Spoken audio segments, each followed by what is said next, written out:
je vous disais qu'aujourd'hui, on va parler des objectifs de développement durable et comment nous pouvons utiliser les outils d'Africa à poursuivre les objectifs de développement durable. Aujourd'hui, nous allons parler, comme vous le savez,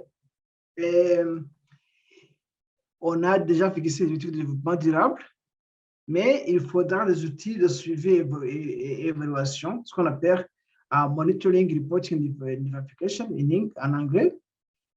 On a défini des indicateurs, quels sont les indicateurs qui vont nous permettre de suivre chaque objectif de développement durable.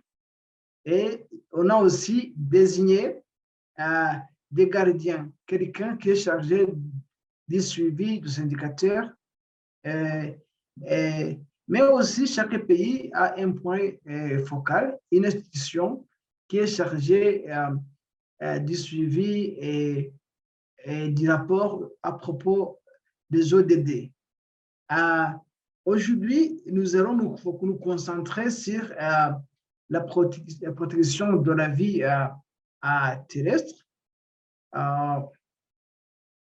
Mais pourquoi présenter ça aujourd'hui? Digital Africa a essayé de grouper différents notebooks en fonction des indicateurs à suivre et des ODD. Vous voyez qu'on a beaucoup de notebooks. L'idée est d'essayer de passer des logiciels classiques vers des logiciels, vers l'intelligence artificielle qui est très facile à manier. Alors, si je reviens à l'indicateur de notre jour que nous allons suivre, ici, nous parlons d'indice de couvert végétal montagnier, qui est l'indicateur 15.4.2. Bien sûr, ça, c'est quoi? Ici, on va prendre la superficie forestière ou la superficie verte en pourcentage par rapport des terres immergées, c'est-à-dire des terres non aquatiques. Alors, il y a aussi d'autres indicateurs à suivre, on en a beaucoup, mais aujourd'hui, nous allons nous focaliser sur le premier indicateur concernant le couvert végétal montagnier. Alors, comment calculer cet indicateur? C'est très facile à calculer. Son gardien FAO avait mis une calculatrice très facile où on peut calculer par pays, par continent ou par région. Mais Digital Africa avait mis à disposition des utilisateurs, c'est-à-dire aussi en collaboration avec le FAO et l'Agence onusienne statistique, un notebook qui permet de calculer cet indice. Comment ça se calcule? Ça se calcule par le nombre de pixels considérés comme vertes, c'est-à-dire des pixels qui sont des forêts, des végétations, des zones cultivées. C'est le nombre total de pixels de montagne à multiplier par le 100. C'est fait en pourcentage. Ici, on va aller à travers le notebook et essayer d'aller étape par étape pour voir comment on peut calculer cet indice de couvert verte et montagnier. Alors, ici, c'était juste ce que je décrivais auparavant, qu'il y a des objectifs de développement durable qui ont été mis en place. Et ces objectifs, on dirait, l'indicateur 15.4, ça veut dire que d'ici 2030, les écosystèmes montagneux seront bien sauvegardés sur notre continent. Et c'est pourquoi ici, on est arrivé à l'idée d'indice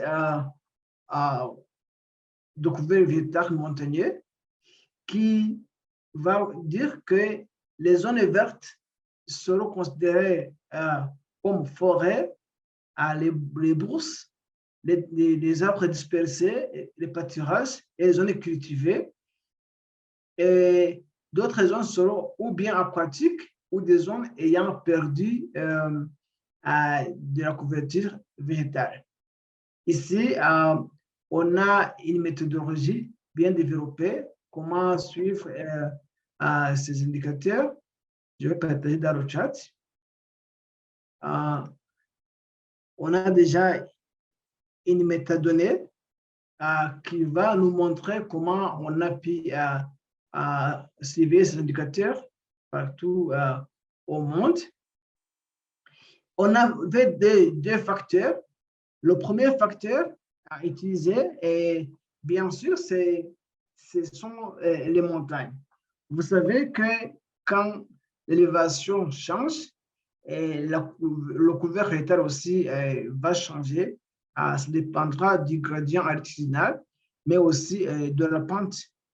On avait développé une méthodologie qui essayait de définir différentes classes de montagnes. Alors, l'autre facteur, ce sera la végétation qui a été classée d'une façon binaire, des zones non vertes qui sont seulement des zones à petite couverture végétale, mais des terres nues, de l'eau, là où on a des neiges permanentes et des zones urbaines. Mais aussi, on avait les zones vertes, comme j'avais dit auparavant, qui concernent les forêts, les zones cultivées, les brousses et les pâturages. Ici, on avait utilisé la carte d'utilisation de terre de l'Agence spatiale européenne. Et cette carte peut être accédée aussi à travers ce lien. Alors, on va suivre des étapes. Ici, on va calculer les classes de montagne par gradient altitudinal et pente. Cette méthodologie qui a été développée par Capos et son équipe, où vous voyez, on a des classes bien définies, on va le venir, et chaque classe reflète des réalités écologiques de couverture végétale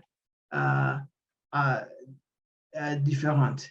Mais aussi, on va essayer de le classifier, la carte d'utilisation des terres obtenue de l'Agence spatiale européenne en zone verte et zone non verte.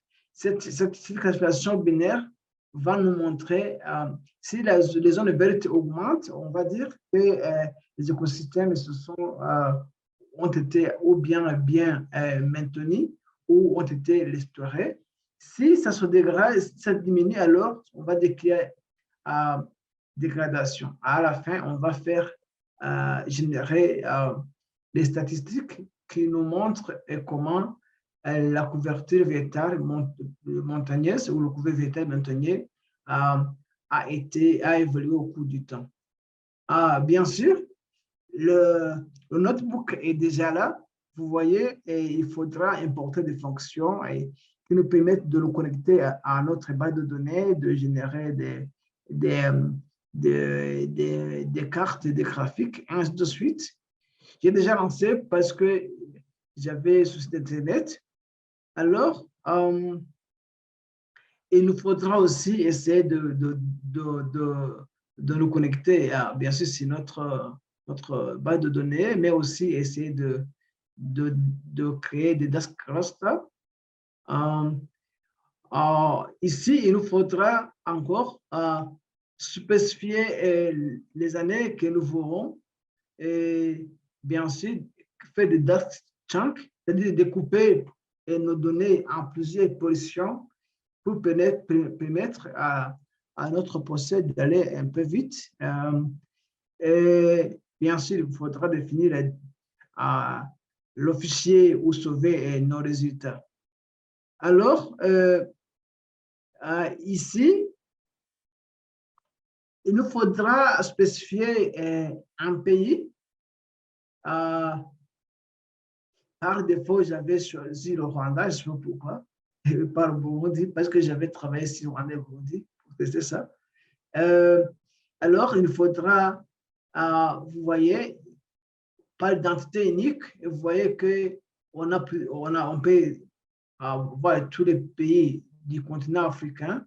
Alors, si notre book a été bien adapté, si vous êtes au Rwanda, vous choisissez, vous mettez pays contre le Rwanda. Si vous êtes au Burundi, vous mettez au Burundi. Si vous êtes au Niger, vous mettez au Niger, vous mettez au Niger, et ainsi de suite. Ces questions spécifient votre pays, parce que notre book a été déjà désigné.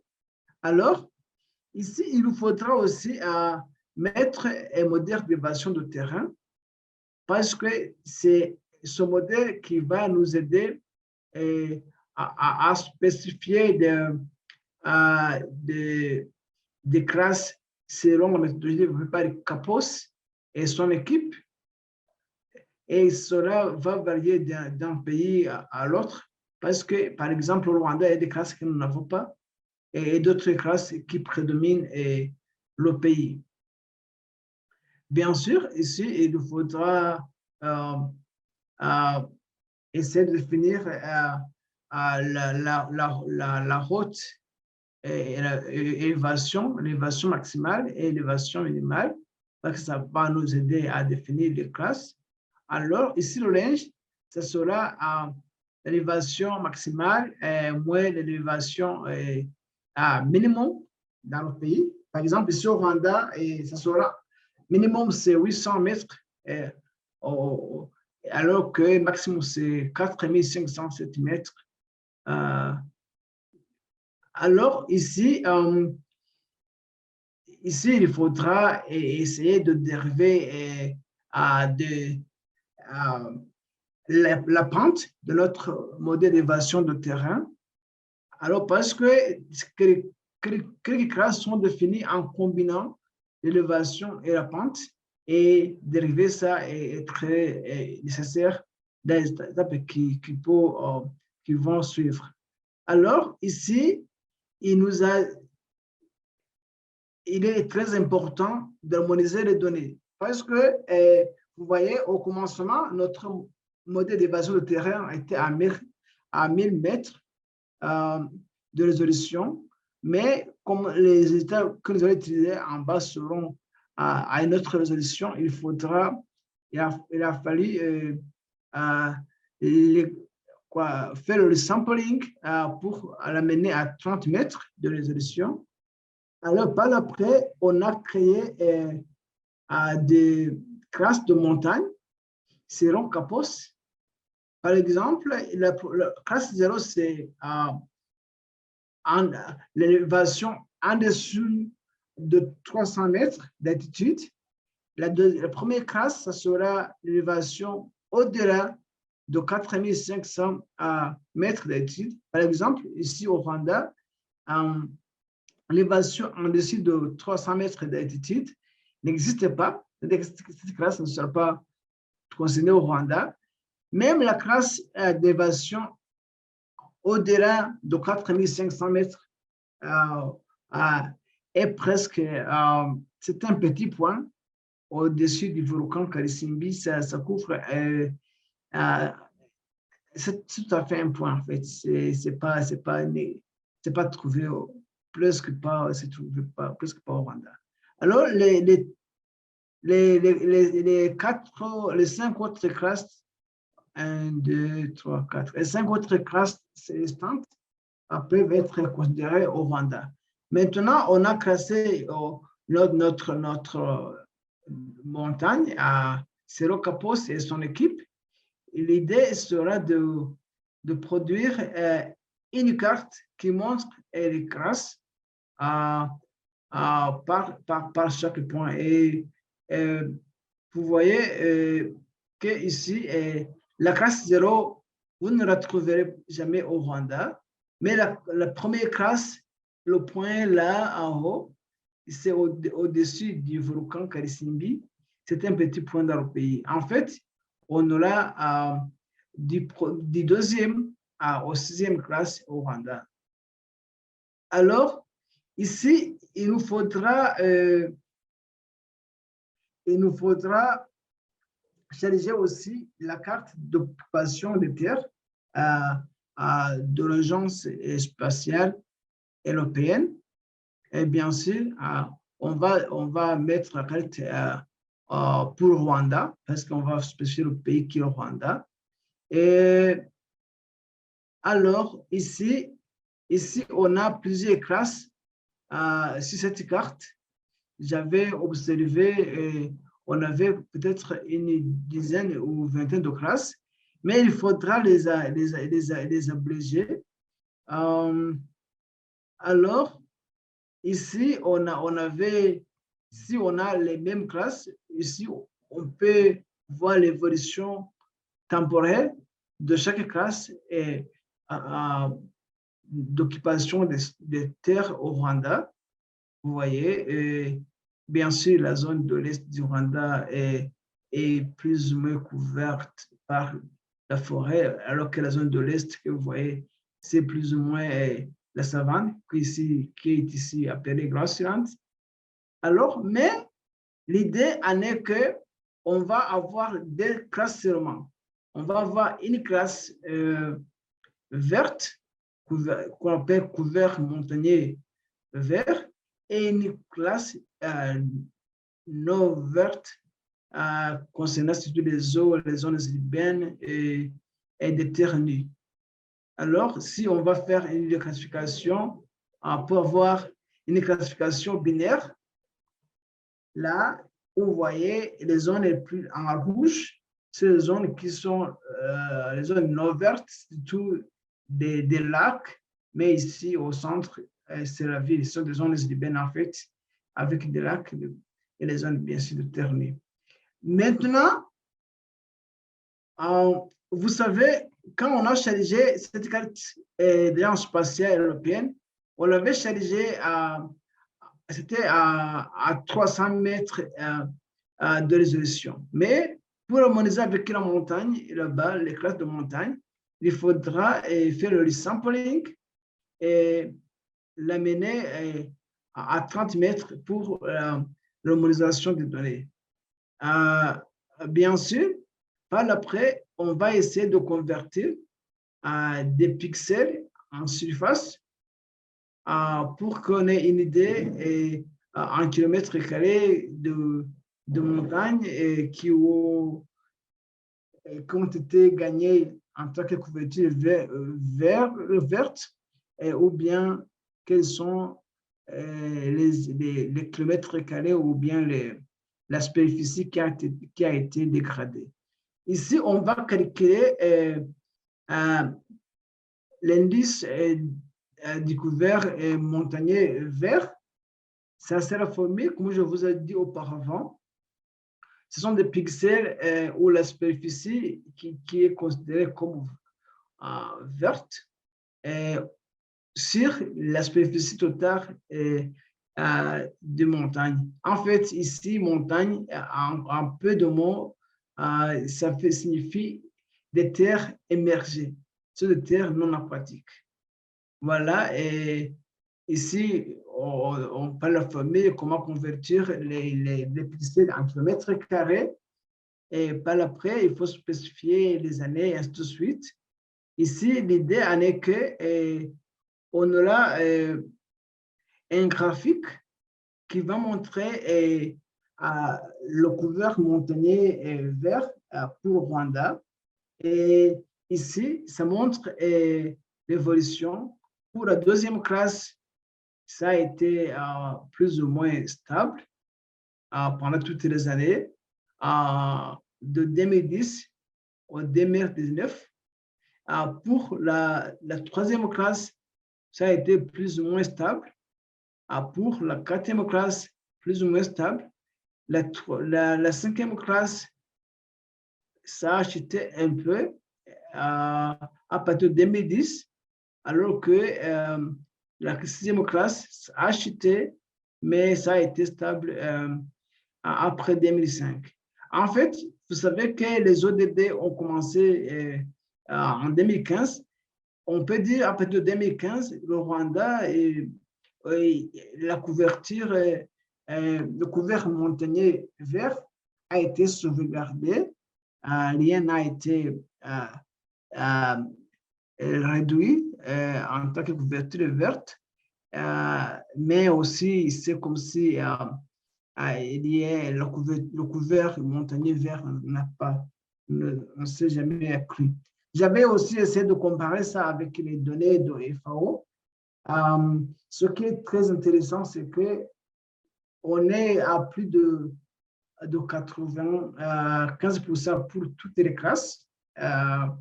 Et ici, il n'y a aucune une alerte de dégradation dans le pays.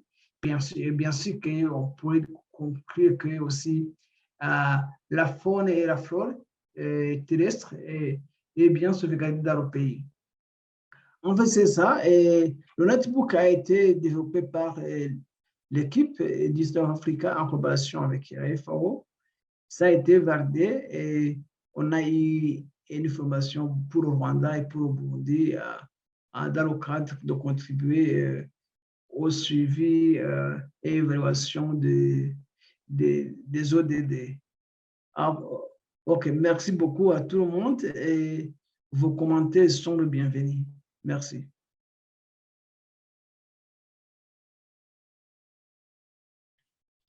Quel commentaire?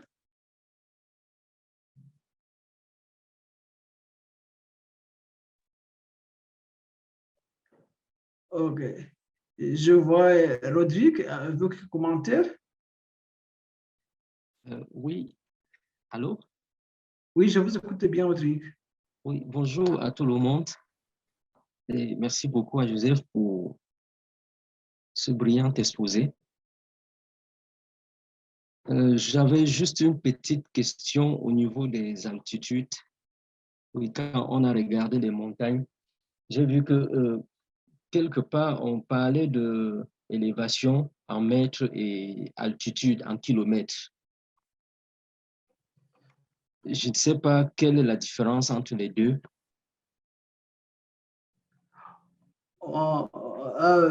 Pardon, Rodrigue, et c'est moi qui parlais ou bien c'était écrit ici? Je ne sais pas, j'ai vu ça dans un notebook. Parce que, voilà, ça doit toujours être un mètre en fait. Parce que si c'est écrit dans le texte, mais ici, dis-moi, ça va. Parce qu'on est à 300 mètres au-delà du niveau de l'océan, à 4500 de suite. Ça doit toujours être un mètre en fait. Si j'ai prononcé ça, c'est une erreur. Et bien, si c'est écrit dans le notebook, on va corriger cette erreur encore. OK. Mais déjà, est-ce qu'on a une différence entre les deux? Je parle d'élévation et altitude. Pour moi, à ma connaissance, non. Ce que je disais, élévation et études, c'était la même chose.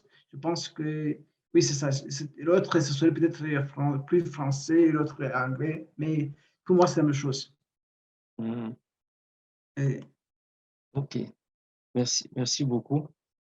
je vous en prie, Audrey. Gatassi, avec quelques commentaires? Non, actuellement, je n'ai pas de commentaires, mais je vous remercie donc, pour ce travail et cette démonstration. Je vous remercie Merci. aussi je vous remercie aussi pour votre participation régulière. Merci. Je vous en prie. Merci. Abako, pas de commentaires?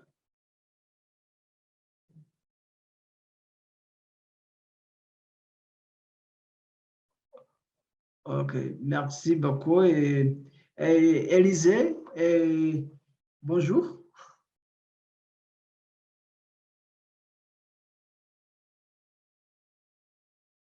Ok. Alison Diop, pas de commentaires là-dessus? Non, je vais c'est bon. Merci pour la présentation. C'était très intéressant. Merci beaucoup, Alison. Lewis, bonjour.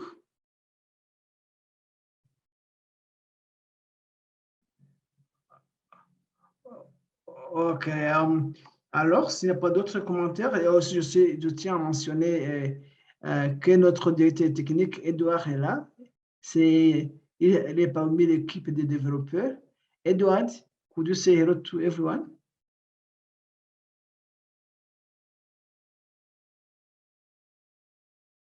Oh, il dit que tout le monde est là. Et Maud, Maud, quel commentaire? Bonjour tout le monde, je suis heureuse d'être ici avec nous. Je m'appelle Maud, je suis le... C'est quoi en français? Chargé de communication. Oui, chargé de communication à Digital Earth Africa. Enchanté. Merci beaucoup, Maud. En fait, c'était pour que vous puissiez vous exprimer en français. Alors, sinon, je dis merci à tout le monde. Comme d'habitude, il nous faudra une photo de famille avec Oui, Joseph, oui, oui, je revenais avec une autre question. oui, Rodrigue, allez-y. OK. Au niveau des résultats présentés en 2 classes, je ne sais pas si on peut afficher davantage le... Oui, bien sûr. Un instant. Un instant. Les résultats ici. Oui, le output qui est sorti en 2 classes là, oui, oui. Ici le graphique. Je pense que c'est un peu plus en bas, je pense. En 2 classes, ici la Oui, carte. en 2 classes, les images restaient en 2 classes. Voilà, c'est ici. OK. On a présenté le rouge comme les éléments qui sont constitués de l'eau, de l'urbanisation aussi. Oui, oui, des zones non vertes. Oui, oui. Oui, les zones vertes et les zones non vertes, oui, c'est ça. Oui. Mais est-ce que dans les zones non vertes, on peut réussir à extraire la ville? On peut reclassifier pour avoir les zones urbanisées, par exemple, ou les zones couvertes par les... je ne sais pas, je vais renvoyer ça un peu dans mon domaine, je suis géologue. Donc, est-ce que les surfaces couvertes qui ne sont non couvertes, qui exposent les affleurements rocheux, donc les roches en question, est-ce que si on reclasse cette zone non verte, est-ce qu'il y a possibilité de faire ressortir ces surfaces? En fait, on peut refaire, c'est parce que ici, la méthodologie a été définie auparavant par les FAO et on devrait faire des zones de classification binaire, mais tout au commencement, il y a notre book où j'avais affiché. Vous voyez, on a généré ça à partir de cette carte de l'Agence spatiale européenne avec plusieurs classes. Alors, Oui. on a le classifié en une carte binaire. Si on veut rester avec les zones urbaines, on va vérifier, on va aussi extraire, on peut extraire n'importe quelle zone, on veut extraire les zones aquatiques, les zones urbaines et les zones... Okay. Ça dépendra de ces classes, parce que vous voyez les zones... Vous avez aussi mentionné que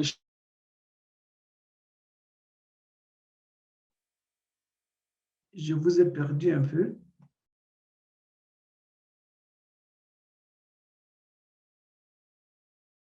Je vous ai perdu, je ne vous écoutais pas bien.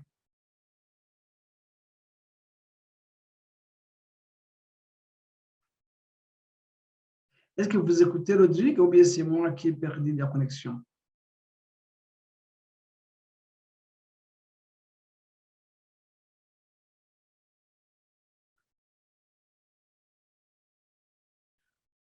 Hi Maud, do you hear me?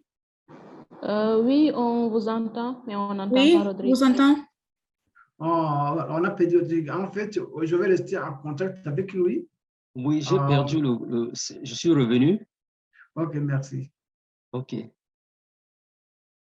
Donc, je demandais si... je ne sais pas où j'étais encore.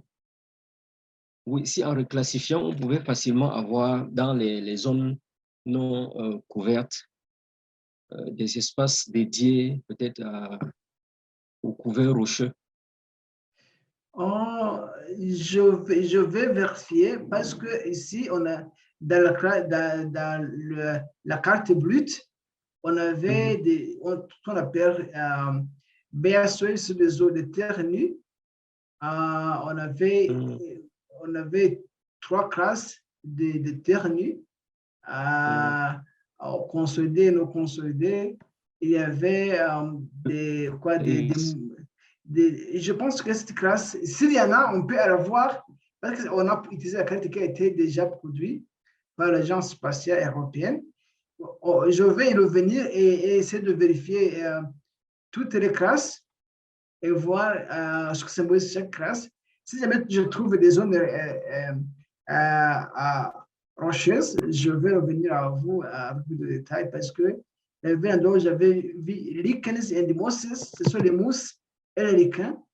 Je pense que ça s'accroche sur des roches. Okay. Ça peut être un bon proxy pour identifier des zones rocheuses. Mais je n'avais pas pensé à ça. Je vais aller à travers la carte. Si jamais je trouve une information, je vais revenir à vous.